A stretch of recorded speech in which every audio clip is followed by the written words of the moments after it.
I advise people in that situation, if you're looking at a particular location, contact the town of Babylon, say, hey, getting ready to sign a lease at X address, I'm looking to do this type of business. Is it suitable? Is it allowed? And that'll save you a lot of headache.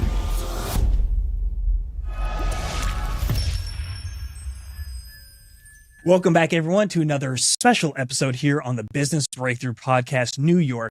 We have a special guest with us, DuWayne Gregory. He is a councilman for the town of Babylon.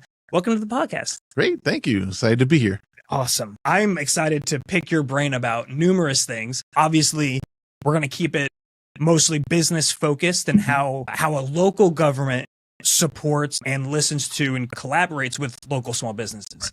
But before we do that, I'm curious about a little bit about your background, your role as a councilman. What does that look like, and your kind of path of how you got there? So I got involved in politics after graduating college back in 1991. Started volunteering for various campaigns and, worked up to the leadership through, political party, and then finally ran for office in 2008. Was elected in a special election in July of 2008. What position was that? County legislature. Okay. So I served there 11 years. I was majority leader for 2 years, and I was presiding officer for 6 years. And we have term limits in Suffolk County. And in January 2020, one of my prior colleagues who was on the town board retired, ran for Congress. Position opened up. So I took her spot, and I've been there since January 2020. So I'm curious a little bit about how the local government works, because nowadays everything is so nationalized in the media that everyone, people that kind of follow politics and all that, are aware of the structure of the federal government and the checks and the balances and everything like that. So I'm curious about how that matches a local, and how is it different from the local? So you were a legislator for 11 years, or the legislator. It's one position? There's 18 county legislators in the Suffolk County Legislature. Got it. And so where does that fit into the overall government on the local level? We have several villages in the town of Babylon. The village is probably the closest level of government, I should say. Right. And then you have the town board, the town of Babylon, which I sit on. You have the county, the state, and then the federal government. So each jurisdiction has their own powers and things of that nature.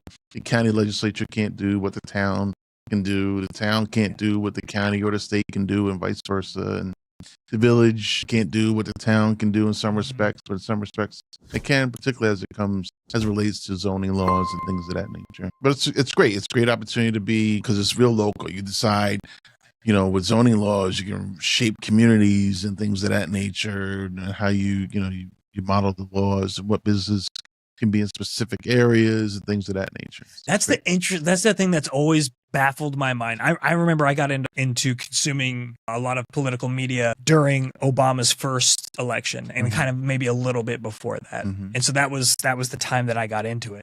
But very quickly, probably 12 months into my journey on being a political consumer, I realized that there's a lot of talk about things where nothing's going to change, or there's no impact on your life. And we keep talking about these esoteric kind of ideas where there's not really, it's like, how much does this person in this role on the federal side, and how much does that impact your actual life, your actual ability to start your own business, to run your business, to grow your business? Right. It all comes back, much more focused on the local side. Yeah. And how many people know their councilman? How many people even know their congressman that represent them in their district? Right. Yeah, no, that's a great point, because unfortunately, we're the greatest democracy in the world, but we don't have the greatest level of participation when it comes to voting. Most voters vote during a presidential election. Correct. And then it kind of trickles down to the state level, county and town. And so the town,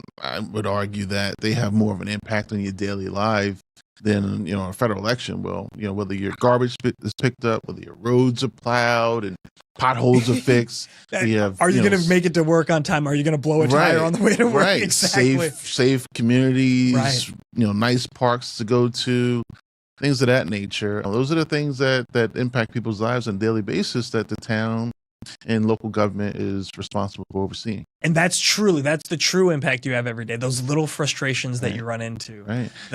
And so I want to get into a bunch of things here. Mm-hmm. Like how can people get involved? Like what's the role in the kind of mixture between business and government? I guess I wanted to start with, like, how do you see the role of the local government in supporting and like providing resources and programs, or even just generally working with small businesses? The town can play a pivotal role as a resource to someone who wants to start a business or expand their business. I can't tell you how many times someone has come to me, or it comes to my knowledge, where someone wanted to start a business. They've maybe moved out of state into the local area. They moved from New York City into the local area. One comes to mind. A gentleman wanted to open up a vape shop on the Deer Park corridor, and that area is not zoned for it.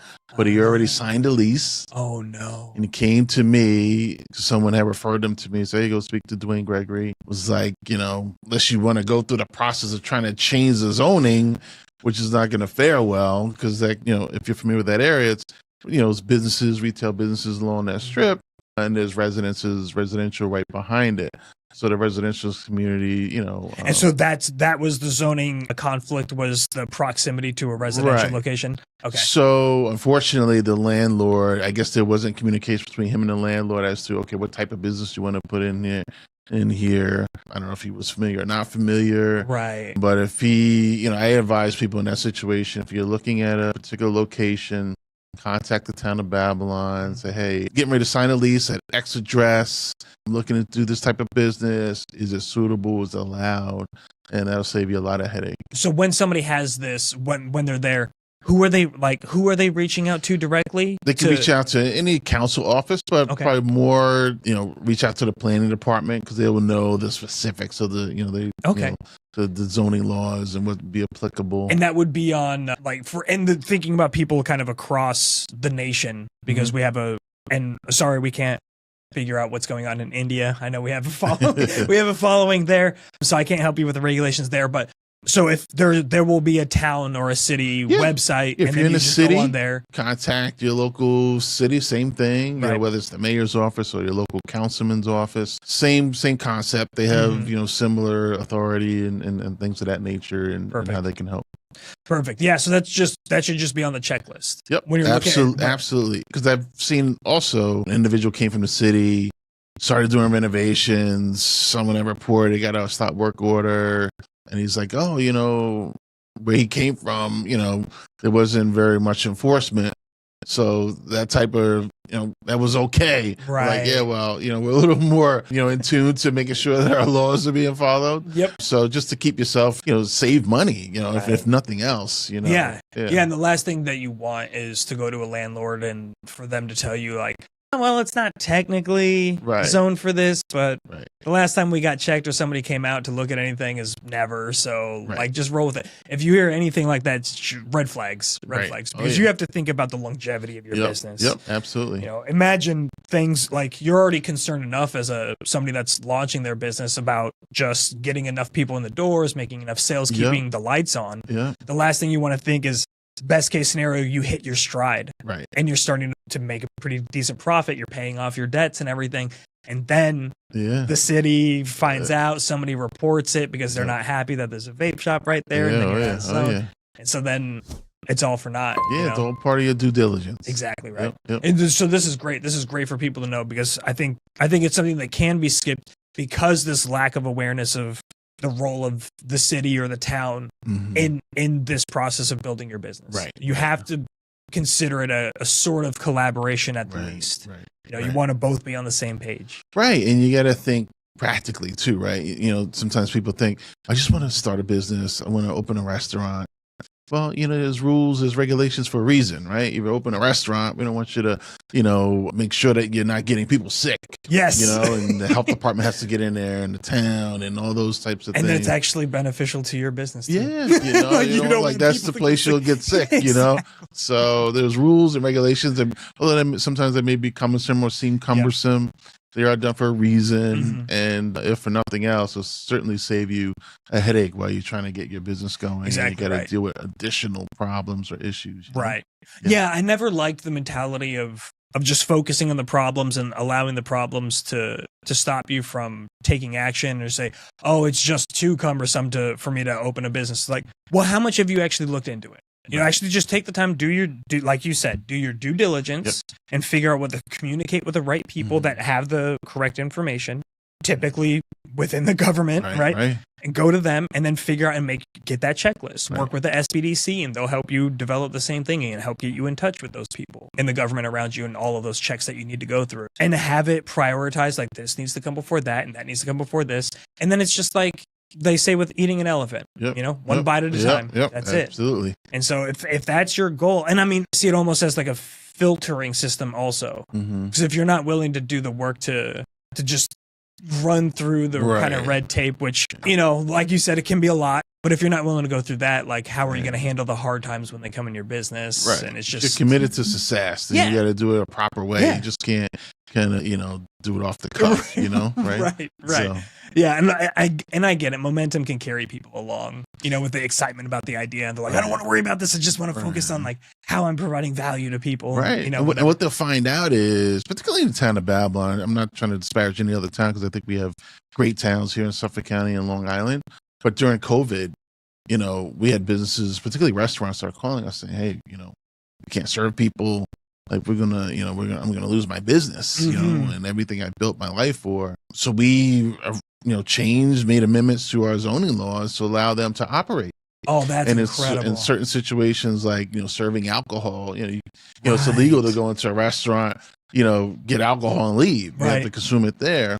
So we became advocates to the state, to the governor and the state legislature, say, hey, our local businesses with the ability to serve takeout if they haven't had it, but to serve alcohol on a to-go basis. They changed it temporarily to suit those needs. And, you know, some went under, but, you know, a lot, you know, there were ones that were going to go under that were able to survive and make it through COVID. So that was a great example of how we can be partners and work with you. And some of the funding that we received, ARPA funding, the American Rescue Plan Act funds, we utilized and created a direct support program to businesses. So businesses were eligible for a grant up to $49,000. Wow. So the local pizzeria or the hair salon, they made an application, and my colleagues and I, we were, you know, part of the distribution process. So we would go in a selected area and say, you know, these are the businesses, and we'll hand them their checks. You know, the response, people were in tears, like, oh, I'm 2 months behind on my rent. This is gonna, you know, it's so we do find ways that we can be helpful and be supportive of our local business community because we need them. You know, they provide jobs, and we understand the value that they have. So the backbone of the American economy. Yeah, absolutely, you know? absolutely. That's incredible. So I'm curious. I wanted to dive in a little bit to the details of how that works and extrapolate that to generalize it to a broader point. What was the communication like between you and the businesses when they were struggling, when COVID was happening? Like, how did that communication take place where you became, I mean, obviously it was kind of just general knowledge that all the businesses are struggling, but when it came with these kind of specific ideas about being able to take alcohol and things like that, to take that back home rather than sticking with the current laws, how did that idea and ideas like those come up? Was it government side? Was it local side? And where did those communications happen? Various ways. So it's, you know, one thing I like about, you know, my colleagues on the town board is like we're very present in the community. We're engaged in the community. So some instances where just happen to have phone calls, or you're, you know, our contacts in the local chambers or restaurants and places that we may, you know, patronize, and you kind of listen, you know, to their story and their plight. And, you know, we came up with the program and trying to address people's needs, trying to figure, because it was, you know, COVID, there was no playbook. Right. You know, like, how do we do this? You know, it's a pandemic. And this was, you said you took your position in 2020, right? Yeah. So a few months after I came, you know, it's like the world is, you know, on its head, you know. It's like the ultimate test, like you're in the position and you're going to deal with something we haven't seen in our lives. We have a great supervisor and his leadership and a great town board. One of my colleagues, Anthony Mineta, he's actually chairs our small business committee. And all of my colleagues have been great and say, hey, you know, what can we do to help these type of businesses and, you know, the community? And it was great. So again, to my point, to generalize this, so I hope that everyone was listening when you talked about you were receiving phone calls. So people were directly reaching out and calling you about the Phone issues. calls, And emails, pigeon, Right. any way they can get the message. But it's a testament to the fact that you listen, right? And so, and people might have a certain feeling about government, like, oh, they don't listen and they're not going to help me, and what can they do anyway? But the words, in my opinion, it's one of those things that's like, okay, maybe you couldn't have made that. Maybe you brought it up to the state and they said no, but they did say yes. So that's a testament to the fact that things can change in the moment if you reach out. Yep. And so even if they don't work out, like, why not reach out to every resource that you have to suggest changes in policy? Right. And it doesn't have to take a COVID moment for this to happen. Right. It could just be something you're experiencing and reach out. Right. So, Right. Yeah, because I may have a general understanding of how to someone's business, but I don't know the ins and outs of it. course. None of us do. Having those lines of communication, hey, this is what makes my business run, and this is what make it easier. This is what makes it challenging and more difficult. So finding a way how you can navigate that. So we often get invited to chambers of commerce or local business meetings to have those conversations. And a lot of times it's just informal, or even, during a question and answer period, someone may say, hey, you have a local business, I need a new sign for my shop. What do I do? Like I had that with my barber. I need to get a haircut, by the way. I had to wait for my haircut because I'm in South Carolina and I hadn't found the good barbershop yet. So I was coming up and I'm like, I'm just gonna wait and get my hair cut up in New York, because I know that everywhere I went to get my hair cut here on Long Island, between Huntington and Levittown, both the places I lived while I was here, and it was like I couldn't go to a barbershop that wasn't just fantastic at what they do. And even think about them during COVID, right? They had to put up the petitions, and you're like, wearing a mask. It's just difficult.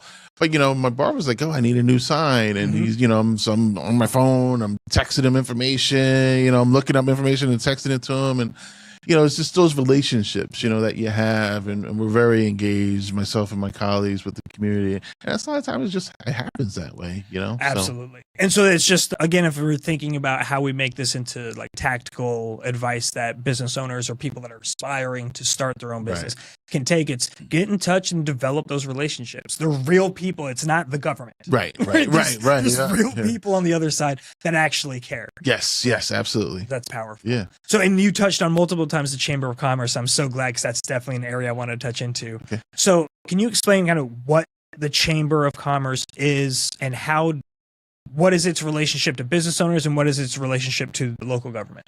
Yeah, so we have chambers throughout every hamlet in the town. They're an organization, a membership-driven organization in a particular area that businesses can join. They do different events. Like we have one that we collaborate with. It's a combined group of chambers that we have every year. I think it's coming up on September 19th. Oh, that's good. Excuse me. I know it's in September. Sarah, we got to make sure Erica knows we have to push this episode out before then. It's a great networking opportunity. So for them, it's a membership driven. They help them with any issues. They certainly welcome them to the community, and they have monthly meetings where they could talk about common issues or things of they have in common. And they'll even have sometimes it broken down by industry. Right. So they'll have particular, I know that I experienced this when I joined the chamber in Indiana, where I was in a consulting space for businesses, and they had manufacturers. They had that meeting, and then they had a transportation meeting. So it was all these businesses that would be like truck owners and semi haulers or businesses that run that. And then other people, like groups of manufacturers that come together. And so it was opportunities for me to come in, and they would let me speak to them about kind of what I do and all of that. Great. So it was even an opportunity for me to grow my own right. client base if I had something of value for them. Right. But it was outside of that, me coming in and pitching myself. It was like they got together and they got to discuss kind of the problems that are going on in their particular industry as well. Right. And so there's so many things that the chamber offers as value.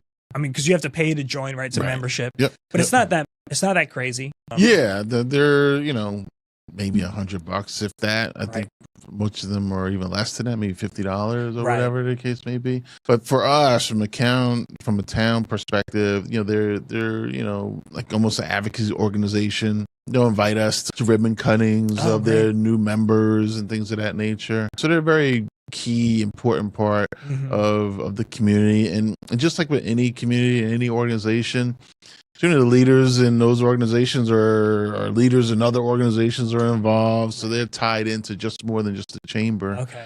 So I would certainly put that on your checklist. If you want to start a business, okay, what are the local laws, zoning laws? What's the local chamber or business organizations I can join? And they have a ton of resources and knowledge and information, and then the network too. Right. And getting involved and just really involving yourself in the community that you're in. Right. And if you show up and you're providing value and you make relationships and stuff, like the way that business can kind of bounce off each other, just in like a tactical growing your business perspective, like this is a huge opportunity. And for nothing else, they support each other. Right. So if you're a new business looking to start off the ground, you're a member of the chamber, they're going to make sure that their members and their networks of people support your business. 100%. So 100%. No, that's very powerful. So thinking about a public-private relationships, the government working with businesses. I know that I had a client when I was working here who owned a nonprofit. It was like an equestrian program and things like that. And she ended up getting like a contract to work for the county in like the recreational kind of side of things, offering her services there that would then be promoted and everything on like the county website. And so do you have any case studies or any businesses that you've worked with where there's been that kind of collaboration to get them a sort of a contract or find them a contract that's good, or any or other kind of public-private relationships when it comes to the businesses that even go outside of government contracts? Yeah, we have, through our IDA, they're a quasi, it's the Town of Babylon IDA, Industrial Development Agency. So they're incentivized to bring businesses to the community with tax incentives and things of that nature. But we do have contract agencies that we do work with that provide different services to the town. Certainly, as you alluded to, when I was at the county, we had 500 contract agencies services that the county felt that was necessary, but we didn't have the resources or the staff to do it. So we contract out to do that. We do that on a more limited basis on the town, but we're certainly available to work with organizations, like youth organizations we contract with to provide youth services, after school programs, summer programs, mentoring programs, things of that nature. And that's interesting because I had numerous clients that were doing a kind of solopreneur start, but they would have specific skill set like teaching art, teaching kids how to paint, how to draw, how to stencil, all of these things. And they were like, I want to get involved in like being able to work with kids after school. So that would help fill that gap, because they saw that as an opportunity. As a parent, I run into that, with my kids, and it's like, oh, there's this gap. Like, we're still working and they're out of school, and how do we get them back from here? Now they're in different schools. And so how do we get them home and all of that? And so things like that are huge. Opportunities like that. Being aware that you can actually work within, not try to just go out on your own and like negotiate with schools individually, but to actually work to get yourself on a Rolodex, so to speak, of like where schools can look to bring it in. Is that something that's possible? Yeah. So, I would advise, anyone, if they had any questions, again, as part of reaching out to your local, whether it's the town or the city or whatever, your local municipality, to schedule time to have those conversations and see how, the town or the county, the city, can collaborate with you to help you be successful. We all want that. Yes, absolutely. I'm thinking about some of the common challenges for businesses that you've seen. Can you think of some that are like a kind of consistent that businesses go through that we might not have touched on yet, and how the government or how like the local government plays a role in helping to solve some of those challenges? Generally, when I run into people who, their biggest problem with when they start a business is just not having the capital, Right. So that's exactly what we see here. And as you mentioned, like nonprofits, there are a lot of great people with a lot of great ideas, but don't have a lot of money. Nonprofits generate a lot of income. So a lot of them are looking for space. There just isn't a lot of donated space. Unfortunately, that's what they're looking for a lot of times. So, so when we can connect them to different grant programs and resources of capital, that certainly can be helpful to them. And or whether it's, a county program, a state program, or if they're a veteran, maybe there's a certain veterans program, or even to certainly the SBDC is a resource to us. Right. From to you guys have those relationships with brokers and providing technical assistance. So that's certainly something that I do. I think I'm required to do that because of my wife's position. But yeah, we utilize those resources at our fingertips. Yeah. And as somebody that's trying to start their business or hasn't and they're trying to grow, you don't know what your councilman and all of your local politicians kind of have at their disposal as far as tools go. So I think a big takeaway from this conversation for me is reach out, start establishing that relationship now. Like if you're serious about your business and you're ready to make that investment and take the step forward, you've done your planning, you've reached out to an SBDC or other people that you trust to help you along in the development phase of the business. And you feel confident, like, all right, like I'm ready to move forward.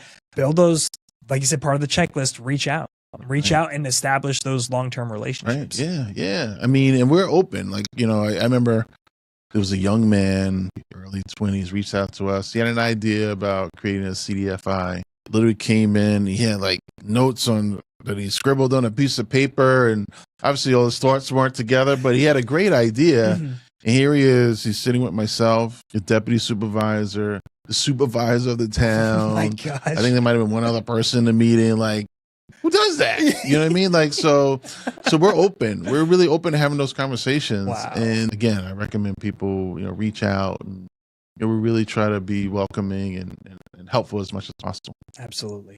That's amazing. Is there anything else that you would want to say as far as advice or words of wisdom when it comes to, and you could choose your routes, maybe somebody that's aspiring to follow in your footsteps, and then also for small businesses? Okay, well, I'm just going to throw it at you. Good luck. Follow my footsteps. Get better mentors. No, don't do it. No, I public service is a great. It's great. It's rewarding. It's something I never thought I'd do when I was a kid. But I'm pleased to be able to do it. But for businesses, as I talk and interact with more and more businesses, a lot of it is just getting out of your own way, having the right mindset, putting your fears aside. And it takes a lot. It takes a lot to be a successful business. So don't let you're making that one extra phone call to your local municipality stop you from achieving your dreams. So we're open. We're not going to bite you or tax you. We want to see your success. Your success is our greater community success. We want a successful town of Babylon. That's amazing. So beautiful words. I got nothing on top of that. All Thank right. you so much for joining us. I appreciate it.